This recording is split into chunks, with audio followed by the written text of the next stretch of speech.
कोटा ग्रामीण के रामगंज मंडी इलाके में विलुप्त हो चुकी पाटली नदी फिर से पुनर्जीवित होकर यहां के किसानों की तकदीर बदल रही है। इस नदी के पुनर्जीवित होने से आसपास के 3 दर्जन से अधिक गांव के हजारों किसानों की भूमि पर इसके जरिए सिंचाई की जा रही है। मध्य प्रदेश के मंदसौर से निकलकर राजस्थान के रामगंज मंडी क्षेत्र से होती हुई यह आहू और सुकेत नदी में मिलती है।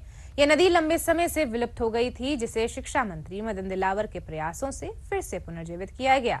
अब इस नदी के पानी से रामगंज मंडी की 10,000 बीघा से अधिक जमीन सिंचित हो रही है। ये नदी मंदसौर जिले के भानपुरा क्षेत्र से, वहां से 2 नदियां निकलती है। एक का नाम तो पाटली है और एक का ताकली। ताकली पे अभी बांध बन चुका है और ये रामगंज मंडी विधानसभा किसानों के लिए बहुत बड़ी, यूं मानो आपके ये मिनी हरियाणा बनने जा रहा है। पाटली नदी पहले अपना मूल स्वरूप भूल चुकी थी। यहाँ पर गंदगी का अंबार हुआ करता था। माननीय मंत्री दिलावर जी ने इसका सफाई अभियान चलाकर इसका चौड़ीकरण करवाया, पुनः पाटली नदी को जीवित करवाया। अभी आप देख सकते हैं कि पाटली नदी एक बड़ी नदी की तरह उभरी हुई है क्षेत्र के लिए। ये हमारे जुलमी गाँव के लिए एक बड़ी उपलब्धि है। मंत्री जी की जानकारी में ये डाला गया कि भाई ये नदी कभी बड़े रूप में बहती थी और अब लुप्त प्राय होती जा रही है, तो इसे वापस अपने पौराणिक स्वरूप में लाया जाए।